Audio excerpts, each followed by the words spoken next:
हमारा समाज इस कोशिश में पैसा आ जाए, चाहे जैसा आ जाए। पहले लोग भीख मांगते थे, आज लोग भीख मांगते हुए शर्माते हैं। अगर किसी से कहेंगे ला यार अल्लाह के नाम पे दे दे तो गैरत लगती है। अब किस नाम पे मांगा जा रहा है? यार जहेज के नाम पे एक गाड़ी दे दे, 2.5 लाख दे दे, 3 लाख दे दे। भीख आज भी मांग रहे हैं, लेकिन पहले रब के नाम पे मांगे जाते थे, आज बेटे के नाम पे मांग रहे हैं। क्या तब्दीली आई? भीख आज भी मांग रहे हो, कल भी मांग रहे थे, लेकिन कल जरूरतमंद मांगता था, आज पैसे वाला भीख मांग रहा है। ये नतीजा किस बात का है? अपने रब से दूर होने का नतीजा है। मेरे सामने जवान भी बैठे हैं, बुजुर्ग भी बैठे हैं। वो जवानों, इन सफेद दाढ़ी वालों से पूछो कि जिंदगी कैसे गुजर गई और कितने दिन से जी रहे हो। जिनके सफेद बाल हैं, ये पीछे मुड़ के अपनी जिंदगी को देखेंगे ना तो ये भी कहेंगे जैसे अभी बचपन गुजरा है, कल की बात है। गुजरा जमाना कोई ज्यादा नहीं लगता, आने वाला वक्त पहाड़ लगता है, गुजरा हुआ वक्त लम्हों की बात लगती है। अगर अब भी किसी से पूछो बचपन में कितने यार थे तुम्हारे, कितने दोस्त थे, नजर कमजोर हो गई हो, लहजे टूटने लगे हो, बात करते हुए जबान डगमगाती हो, लेकिन आज भी ना वो बचपन के यारों के नाम ऐसे गिना देते हैं जैसे अभी दोस्तों की महफिल से उठ के आ रहे हैं। एक दिन हमारी भी गुजर जाएगी, तुम्हारी भी गुजर जाएगी। मेहरबानी करो, इस जिंदगी को बोझ वाली ना बनाओ। इस जिंदगी पे इतना बोझ न डालो जो कब्र में न उठा सको। बदलो अपने तरीके। शादी ब्याह तुम्हारे दरवाजे पे हो, हाँ तो ये मत सोचा करो यार कैसे राजी होगा। शादी ब्याह का मौका हो तो सिर्फ ये सोचा करो मेरा खुदा कैसे राजी होगा, मेरा मुस्तफा कैसे राजी होगा। ये सोचा करो हमारा नबी कैसे राजी होगा। और यार रूठ गया तो उसकी यारी 4 दिन की है, दोस्त रूठे उनकी यारी 4 दिन की है, अपने रूठे 4 दिन की यारी है। जिस दिन आंखें बंद हो जाएंगी शिकवे खत्म हो जाएंगे, जिस दिन सांसें ठहर जाएंगी रिश्तों के मामलात बदल जाएंगे। लेकिन खुदा की कसम जब कब्र में जाओगे तो जहां सारे रिश्ते टूट जाते हैं वहां से मेरे मुस्तफा का रिश्ता शुरू हुआ करता है। जब अपने छोड़ जाते हैं तब मुस्तफा आया करते हैं। और यार कभी कब्र की भी तैयारी कर लो, आखिरत के बारे में भी सोचो। तूने जिनकी रजा के लिए गाने बजाए हैं, जिनको राजी करने के लिए रात भर कूदा है, इनकी यारी को जरा करीब से तो देख। आज तू जिंदा है तो हाथ मिला रहे हैं, तुझसे गले भी लग रहे हैं, ईद के दिन मुबारकबादियां भी दे रहे हैं। जरा मर के एक बार देख ले, जैसी जिस्म से रूह निकल जाएगी। लोग कहेंगे नहलाने कौन आएगा, दोस्त पीछे खड़े हो जाएंगे। लोग कहेंगे तो कफन कौन पहनाएगा, कोई तुझे हाथ लगाने के लिए तैयार नहीं है। जो तुझे अपना कह रहे थे आज तेरे बदन से डरने लग गए हैं, जो तुझे प्यार से सीने से लगाते थे आज तुझे छूने के लिए तैयार नहीं है। और ये बड़ी बेवफा दुनिया है, तूने किसके लिए रब को नाराज किया है जो तेरी आंख बंद होने के बाद तुझे हाथ लगाने तक तैयार नहीं है। हाँ इस दुनिया की सच्चाई बड़ी कड़वी है साहिब। आज तेरी सांसें चल रही हैं तो सोफे भी बिछाए जाते हैं, बिस्तर भी लगाए जाते हैं, आलीशान बर्तन में खाना दिया जाता है, मगर याद कर उस घड़ी को जिस दिन तेरे बदन से रूह निकल जाएगी, तू बिस्तर पे लेटेगा, वो बिस्तर बदल दिया जाएगा। जिस चादर को ओढ़ेगा वो चादर घर से निकाल दी जाएगी, इसलिए कि मरने के बाद इसने ओढ़ी है। और साहिब ये तेरे अपने थे जो तुझे सीने से लगाते रखे, जब रूह निकली है तो साहिब तेरे अपने बेटों की कहानी बताऊं। तेरे बेटे जिनके सीनों पे जिन्हें तू लिटाता रहा, जो रात दिन जिनकी पेशानियां चूमता रहा, कभी सीने से लगाया, कभी गले से लगाया है, कभी कांधे पे बैठाया है, कभी आगोश में लेके चला है। याद रख जिस दिन रूह निकल जाएगी आवाज दी जाती है इसे नहलाने कौन आएगा। कहते बेटे तू नहला दे, कहता नहीं मुझसे हाथ नहीं लगाया जाएगा। भाई से कहा जाएगा तू नहला दे, वो कहेगा हाथ नहीं लगा सकता। मैं पूछना चाहता हूँ सिर्फ रूह तो निकली है, अभी बदला क्या है? रूह के निकलने की देर थी कि अपनों ने चेहरे मोड़ लिए हैं, रूह निकलने की देर थी कि अपनों ने रास्ते बदल दिए हैं। तुझे अपने हाथ लगाने तैयार नहीं है, तुझे अपने छूने के लिए तैयार नहीं है, तू सबके लिए डरावनी सूरत बन चुका है। अब तुझे छूने से बंदा बच रहा है, तुझे तुझे हाथ लगाने से बंदा बच रहा है। ओ यार मेहरबानी करो, इनके लिए खुदा रसूल को न छोड़ो, इनके लिए खुदा रसूल को नाराज ना करो। ओ खुदा की कसम, जब तेरे बदन पे कफन डाल दिया जाएगा, तेरे मुंह को कपड़े से बांध दिया जाएगा, अंगूठों को भी बांधा जाएगा, और तुझे कांधा देने के लिए एक नहीं चार चार आएंगे। लेकिन यही अपने जो तेरे बगैर कहते थे महफिल सूनी लगती है, जो तोड़ के तुझे सीने से लगाते थे, तुझे हाथ पकड़ने में फख्र महसूस करते थे, जब तुझे ये कब्रिस्तान लेकर के जाएंगे, कोई कहेगा उतरो कोई कब्र में, तो देखा है तुमने लोग बगले झांका करते हैं, कोई कब्र में उतरने को तैयार नहीं होता है। और साहिब मैं पूछना चाहता हूँ,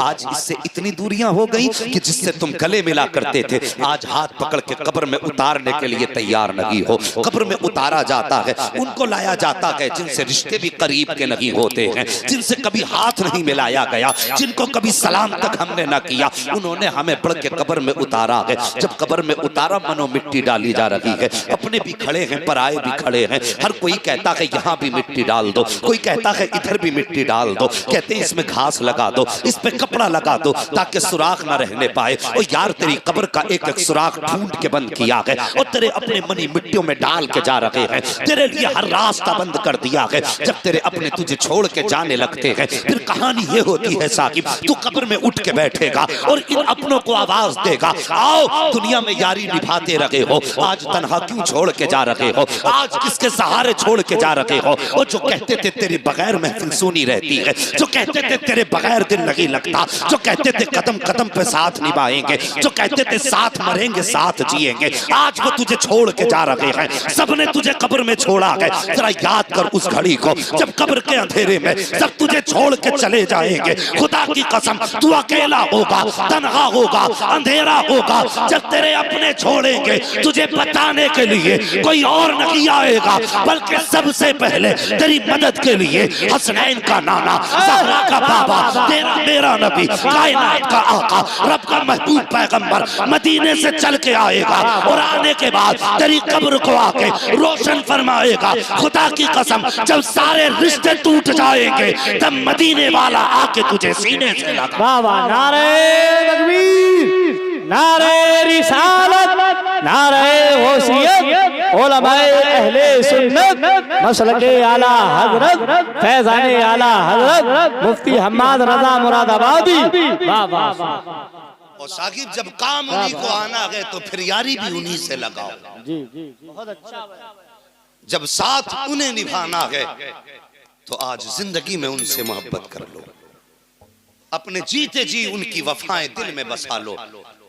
और जवानों, जिंदगी 4 दिन की है, किसी ने कहा था उम्र दराज मांग के लाई थी 4 दिन, 2 आरज़ू में कट गए 2 इंतजार में।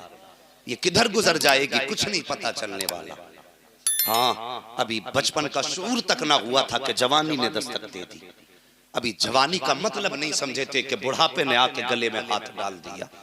वो अभी बुढ़ापे को गौर से देख भी ना पाए थे कि मौत ने आके गले में हाथ डाल दिया। ये यके बाद दीगरे आने वाली मंजिलें हैं, और ये मंजिलें भी नसीबों से मिला करती हैं, ये मंजिलें भी किस्मत से मिला करती हैं। वरना हमने तो ऐसा देखा है साहिब, कितने दूल्हा बन के घर से निकले हैं, घर से गए, सेहरा था, खूबसूरत कपड़े थे, हजारों निगाहों का मरकज बने थे, लाखों निगाहें देख रही थी, और कितनी कितनी निगाहें इंतजार में जमी रहती हैं ये कब वापस आएगा। लेकिन साहिब जिंदगी भी बड़ी बेवफा है और दुनिया भी बड़ी बेवफा है। गए थे दूल्हा बन करके, लेकिन आए कफन में लिपट कर हैं। इस जिंदगी का क्या भरोसा है। आज जवानी है तो रब को ना भूल, आज जिंदगी है कोई बीमारी नहीं है तो खुदा और रसूल को ना भूलो, वरना मौत का कुछ पता नहीं है। क्या साहिब हम जो हराम हलाल आंखें बंद करके कमा रहे हैं, क्या हमने सोचा कि ये हमारी कमाई हुई दौलत हमें बचाएगी, या दौलत का ज्यादा होना ये उम्र दराज की दलील है? नहीं, किसी भी दौलत की कसरत से हो जाना इसका मतलब ये नहीं कि अब हमारी उम्रें लंबी होंगी। हमने तो यहाँ तक देखा लोग पैसा कमाने परदेश जाते हैं और कमाते कमाते कमाते कमाते वक्त गुजार देते हैं काफी, और उसके बाद दौलत की धुन ऐसी होती है, फोन करके कहते हैं मकान कितने माला बन गया, क्या मंजिल मकान हो गया, इतने मंजिल हो गया, इतने मंजिल हो गया। ठीक है आ रहा हूँ, अभी रास्ते ही में थे, अपनी बनाई हुई दौलत के मकान को देखा भी नहीं था कि मौत ने पहले आके हाथ पकड़ लिया। वो साहिब इस जिंदगी का क्या भरोसा है, क्या दौलत बचा लेगी? रोजी हलाल तलाश करो, जायज कमाई बच्चों को खिलाइए। बुजुर्गों ने कहा है कि जिस तरह गलत दवा से फसल खराब हो जाती है, उसी तरह गलत रोजी से नस्ल खराब हो जाती है। खेत वाले लोग हैं, इंजीनियर से मशवरा करते हैं, इसमें कौन सी दवा डालूं, इसका पत्ता जल रहा है, ये सफेद हो रहा है, ये पीला हो रहा है, ये मुड़ रहा है। और तुमने खेती में जो 6 महीने में कटने मिटने वाली चीज है, उसको तुमने परवान चढ़ाने के लिए कितने वकीलों, कितने इंजीनियर से मशवरे किए कि इसमें दवा कौन सी चलेगी, कितने डॉक्टरों से पूछा कि कोई दवा नुकसान तो नहीं करेगी। तुम खेती को दवा देते हो तो 10 लोगों से मशवरा करते हो। वो यार कभी औलाद को रोजी खिलाते हो, कभी मौलवी से पूछा इस काम से कमा के लाया हूँ, ये जायज है कि नहीं है, कभी इमाम से जाके पूछा ये लुकमा औलाद को खिलाऊंगा कहीं इसके खून में तो असर पैदा नहीं कर देगा। कभी ये भी पूछ लिया करो। खेती पे ध्यान अगर नहीं है तो फिर बच्चों की जिंदगी पे ध्यान नहीं। आज मुसलमानों का ये अलमिया है, मुसलमानों का ये अलमिया है। आज हमारी कौम में सबसे ज्यादा प्याज का काम मुसलमानों में हो रहा है। तवज्जो है आप लोगों की? सबसे ज्यादा ब्याज का काम मुसलमानों में हो रहा है। सूद ब्याज पर मुसलमान गिरा हुआ है। बहुत बड़ा अजाब है। सूद का 1 रुपया, ब्याज का 1 रुपया, अल्लाह अकबर खाना है। इतना बड़ा गुनाह है जितना बड़ा गुनाह अपनी माँ से 70 मर्तबा जिना करने में है। लाखों लाखों रुपए हलक से उतार गए, आखिरत की फिक्री कुछ नहीं की। हाँ, हजरत हबीब यमनी ब्याज का बहुत बड़ा कारोबार था। इतना बड़ा कारोबार ब्याज का कि सबसे बड़े ब्याज खोर आप कहे जाते थे। मगर साहिब अल्लाह भी बड़ा करीम है, इतना करीम है कि उसकी बारगाह में तौबा कर लो, खुदा की कसम तेरी आंख से आंसू निकलने की देर है, उसके यहां से बख्शिश में देर नहीं लगती। हजरत हबीब यमनी बहुत बड़ा कारोबार था ब्याज का। बीवी अक्सर कहा करती थी सरताज ये काम छोड़ दो, जब तुम किसी से ब्याज का पैसा लाते हो ना तो गरीबों का दिल दुखता होगा। कभी बीवी की बात नहीं मानी, कभी समझी नहीं। एक दिन फरमाते हैं कि मैंने एक गरीब औरत को ब्याज पे पैसा दिया हुआ था, मैं उसके दरवाजे पे गया, उसने कहा पैसा नहीं है फिर आके ले जाना। कहते मैं वापस आ गया, फिर दूसरी मर्तबा गया, उसने फिर वापस कर दिया। कहते मैं तीसरी मर्तबा गया, जैसे मैं गया उसने फिर कहा मेरे घर पे कोई कमाने वाला भी नहीं है हबीब यमनी, मेरे पास पैसा भी नहीं है, मेहरबानी करो वापस चले जाओ, कभी पैसा होगा मैं तुम्हें वापस कर दूंगी। अल्लाह अकबर। हबीब यमनी कहते हैं कि मैं क्या बताऊं तुम्हें, जैसी उसने इतनी बात कही थी ना, मैं कहने लगा खातून 3 चक्कर लगा दिए हैं, आज खाली हाथ नहीं जाऊंगा, कुछ ना कुछ लेकर ही जाऊंगा। खातून कहती है अभी मेरे घर में कुछ भी नहीं है, आज 3 दिन का फाका है, बड़ी मुश्किलों के साथ मुझे गोश्त का एक टुकड़ा मिला है, मैं अपने बच्चों के लिए लाई हूँ। महीने गुजर गए, मेरे बच्चों ने गोश्त की सूरत नहीं देखी थी। कई दिन से बच्चों की ख्वाहिश थी माँ अगर हो सके तो गोश्त खिला दे। जब पड़ोस में गोश्त बना करता है, मेरे बच्चे मुझसे बार बार कहा करते थे ए हबीब आज कई दिन के बाद मुझे गोश्त मिला है, उसके सिवा मेरे घर में कुछ भी नहीं है। हबीब कहते हैं फिर ऐसा कर वही गोश्त का टुकड़ा ला के दे दे। जैसे हबीब ने इतना कहा है, खातून की आंखें बरसना शुरू हो जाती हैं। कहते हैं हबीब मेरे बच्चों के दरमियान थोड़ी देर से खुशियां आई हैं, अगर ये गोश्त का टुकड़ा वापस चला जाएगा तो मेरे बच्चों के दिल पे क्या गुजरेगी, मेहरबानी कर बहुत जल्द तेरे पैसों का इंतजाम कर दूंगी, जब वापस चला जा। हबीब यमनी कहते हैं मैंने उसकी एक ना सुनी, मैंने कहा मैं पैसे लेने आया हूँ, कुछ ना कुछ लेकर के जाऊंगा। अल्लाह अकबर। हबीब यमनी ने इतना कहा, खातून कहती है हबीब माफ कर वापस चला जा। जैसी कहती है कि मैं हबीब ने गोश्त की सिफारिश की, मुझसे जिद की, मैंने कहा हबीब ना कर ऐसा। आप फरमाते कि मैंने नहीं माना, अंदर गया, मैंने गोश्त के टुकड़े पे हाथ डाला, जब लेके चलने लगा बच्चे माँ के कदमों से लिपट गए, रो के कहने लगे माँ क्या आज भी गोश्त नहीं खा पाएंगे, ए माँ क्या आज भी हम गोश्त के लायक नहीं रह गए हैं। हबीब यमनी फरमाते खातून तड़प गई, रोने लग जाती है इतना सुन के। हबीब कहते मैंने उसकी एक ना सुनी, उसने 1000 मन्नतें की, हाथ जोड़े, पैर पकड़े, मैंने धक्का दिया, घर आ गया, अपनी बीवी से कहा बीवी जरा गोश्त बना दे। कहते मेरी बीवी ने गोश्त बनाने के लिए रखा, उससे पहले मुझसे कहा हबीब ये लाए कहां से हो? कहने लगे फलां के घर पैसे लेने गया था, लेकिन पैसे न मिल सके तो गोश्त उठा करके ले आया हूं। कहते मेरी बीवी मुझसे कहने लगी हबीब गुनाहों से तौबा कर ले, वरना अल्लाह की लाठी में आवाज लगी हुआ करती है। फरमाते मैंने बीवी को डांटा और कहा जल्दी कर गोश्त बना, ज्यादा मुझे समझाने की जरूरत नहीं है। फरमाते उसके बाद मैं तो नहाने के लिए चला गया, मेरी बीवी ने गोश्त बनने के लिए चूल्हे पे रखा है। फरमाते मैं नहा के वापस आया, मेरी बीवी आई, आने के बाद चूल्हे पर जो गोश्त बन रहा था जिस हांडी में, उसका बर्तन हटा करके देखा तो क्या देखती है, जिसके अंदर नमक मिर्च डाला गया था, पानी डाला गया था, अब वो पानी न था बल्कि सब का सब खून बन चुका था, सारा का सारा खून बन चुका था।